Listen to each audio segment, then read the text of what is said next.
think my two favorite days of school are the first day of school and the last day of school, the beginning and the end. And for a lot of us, we are only a couple of weeks away from back to school. As our educators prepare for back to school, it's a time of excitement, anxiousness, and some trepidation. With the first day of class comes fresh starts and new beginnings. Over my time in the classroom, those first 2 weeks of school became so important as far as setting my standards and my expectations with my students. I encourage my teachers, my admins, my deans, as you prepare for the first day of school, to look at your rules, look at your norms. Ask yourself, are you creating a school climate, an environment that's safe, that's equitable, and most importantly, one the children look forward to coming to for the next 180 days. When I think about my time in the classroom and how I developed my norms and how I developed my standards, it was not an easy process. My first year teaching, I started off, I had a class, 30 kids in the classroom. I started with no formal teaching background. I was thrust into a position in 5th grade, and I just remember how nervous I was and wanting to create some rules that would actually last. My first issue was coming up with the right rules. Now, I took over in the middle of the school year. I believe I began in October, and the previous teacher, I'm not sure what happened. I don't know if they quit. I don't know if they were fired. I don't know if they left. But when I took over their classroom, I assumed, okay, I will just continue doing whatever this teacher did. And I remember to this day, they had a discipline chart on the board. And the discipline chart had all 30 students. It had a bunch of different squares for each transgression that the student would have. And at the very top, it said, bad boys, what you gonna do? Made me think of the movie Bad Boys with Martin Lawrence and Will Smith. I'm a bad boy. Bad boys, what you gonna do? What you gonna do when they come?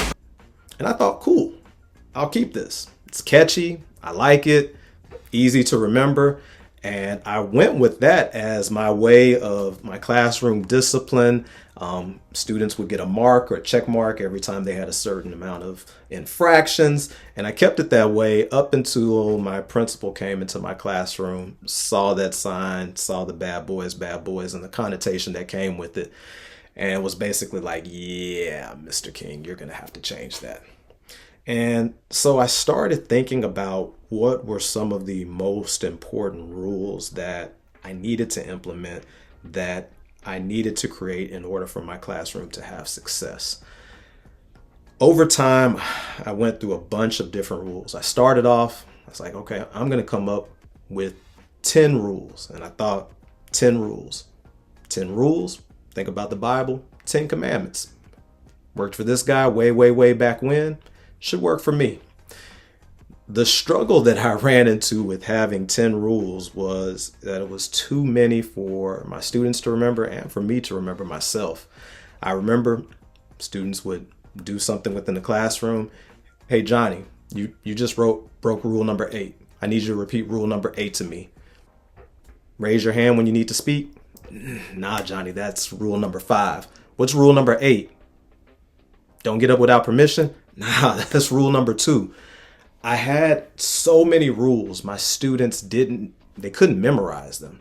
And to me, if they can't memorize them, if they don't know the rules, then it really doesn't have any impact. It's not really something that they're going to adhere to. As you get ready for back to school, I challenge you to come up with 5 rules that are easy to remember, 5 rules that are consistent, 5 rules that are fair. I'm not going to sit here and tell you all 5 rules because what worked for me might not work for you and vice versa.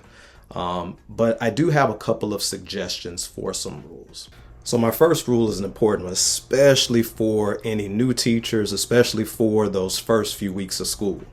And that rule is be friendly, not their friend. This one is so important because there's going to come a time where you're going to have to discipline. You're going to have to give a student consequences. And a lot of times I will see teachers that They want to be liked so much by their students. And then when it is time to give a consequence, student doesn't want to listen, or the student is so hurt because they thought you would never do that to them. One of the great things about teaching is it has also made me a better parent, because I take that same principle and apply it with my own kids. I'm your father, I'm not your friend. I create that necessary boundary. Now, I don't want you to mistake this as, oh, he's mean. He doesn't hug students or things like that, because I was always showing affection in different ways, high fives, side hugs, anything like that. But when you're setting those norms, those first 2 weeks were so important. I would even tell students, this first week, this is kind of your trial run. This is your trial, like you're signing up. You're going to see, we're going to try a couple of things. If you make a mistake, I will point out that mistake, but there might not be a discipline. But come week 2, come that second week, whatever you do, I'm calling you out on it, and we will follow up accordingly. And it's going to be that way from day 1 until that 180th day, whenever that last day of school is. You set that expectation so that they know, and you've created those boundaries. My second rule would be share your classroom discipline with the parents. The hope is always that you have that strong school to home connection. Sometimes some schools are stronger than others, but I always wanted my parents to know what I was doing in the classroom, and so that they knew. Personally, for me, based on some of the schools I worked at, I wanted parents to know that you are the last person I want to contact. And maybe that comes from me also being a parent. Like, I know that many of our parents are working. They can't take off, due to discipline issues, even though sometimes they must. I wanted them to know they were the last resort. When I have exhausted all of my different techniques and strategies, then I would contact you. Now, this is not to say I won't contact you if the student did something in the class. You might get a note home, you might get an email, but I would try my best, unless it was something so severe, to not contact them in the middle of a school day. But I did like to share that classroom discipline with the parents so that they knew. My next rule is be consistent. And this is one I see a lot of times with teachers. When you have that one student, and I know you're all thinking about that one student, that student that tries you, that student that stresses you out, that student that you've got a few more gray hairs this year from dealing with that student. Or maybe you're like me and you have no hairs at all because you stressed and they all fell out. But you have to be just as consistent when that student makes a mistake as when your A+ teacher's helper makes a mistake. A lot of times you might not think, hey, this is Susie's first time. She's never gotten in trouble. She's always turned in her work. She's always, she always raises her hand, but that class is watching. And I don't care if it's kindergarten students up to high school, they are looking for favoritism. Again, I think about being a parent. My kids are the same way. If you are a parent, have you ever heard, oh, you never do such and such with Cameron, or you never do such and such with Jordan or Kaylani? I hear it from my own kids. So I know that within a classroom setting, I know those students are watching as well. And I would always make it as consistent. Whether you were my A+ helper, whether you were my student that needed a little bit more hands-on, a little bit more nurturing, a little bit more discipline, it was going to be the same. Whether one student made one infraction, one student made one infraction, they both got the same consequence. This next rule comes from my background as a dean and behavior specialist. I encourage you to document. Have a paper trail of when you have had contact with parents. I know a lot of times we used to keep a call log, emails, anything like that. But make sure that everything is documented. This is just from a teacher aspect to protect yourself, to make sure that if in the case of a lot of times me being a behavior specialist, If we were looking to place a student in a more restrictive setting, you're going to have documents of what all did you try in your class? Did you exhaust all of your different resources and efforts? But make sure you have that documentation, make sure you have it in order so that it doesn't become a case of he said, she said, where it's accusations and it's not based on facts, it's based on emotions and opinions. So I would encourage you to always document everything.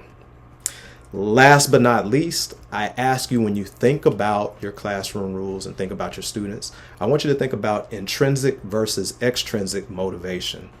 And what I mean by that is when you look at your class, you have certain students that have intrinsic motivation. They're doing what they need to do because they feel that's what's right. They're going to listen, they're going to do their homework.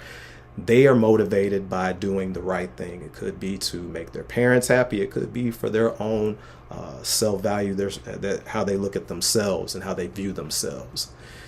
Extrinsic is students that are working for something else. Why I think this is, and this could be for, if you're having Fun Friday, if you are giving away a classroom award, maybe they want to make honor roll. Figure out what that motivation is for your students, because that's going to also determine if they care about the rules that you set. For me, on an elementary level, you have some students that if you take away something, it doesn't matter to them because they didn't care for it to begin with.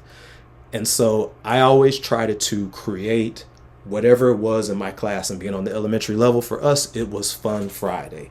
If you did what you needed to do Monday through Thursday, we were going to have a great time come Friday. And I wanted to make that Friday something that was so fun that all of the students, whether it was intrinsic or extrinsic motivation, they all wanted to work towards it. It could be something as simple as taking those students out of the lunchroom and bringing them back to my classroom for lunch. And I would have snacks for them. We would put a movie on. Even if we didn't finish the movie, just the fact that they were doing something that other students weren't doing at the school made them feel special. It gave them something to work for. So I also ask you to think about that as you develop these rules. Is for the students that have extrinsic motivation, do you have something worth them working towards? Or do you have something worth them paying attention and coming to your class and following these norms and following these rules? Does it mean anything to them? So, like I said, these were just some suggestions. As I continue through this journey with Hall Pass and talking about some of my different experiences, some of my different stories within the classroom, I will be able to give a little bit more in depth about how some of these rules actually came about, what I saw, what I faced, and hopefully you'll continue on that ride with me. But before we go, I would like to encourage any of you who are watching this, please share this with an educator, but also let me know in the comments. Tell me about, maybe there's a rule that you designed in your class. What was a rule that worked? What was a rule that didn't work? Do you agree with any of these rules that I've talked about? Let me know, share it with me, and I look forward to hearing from you.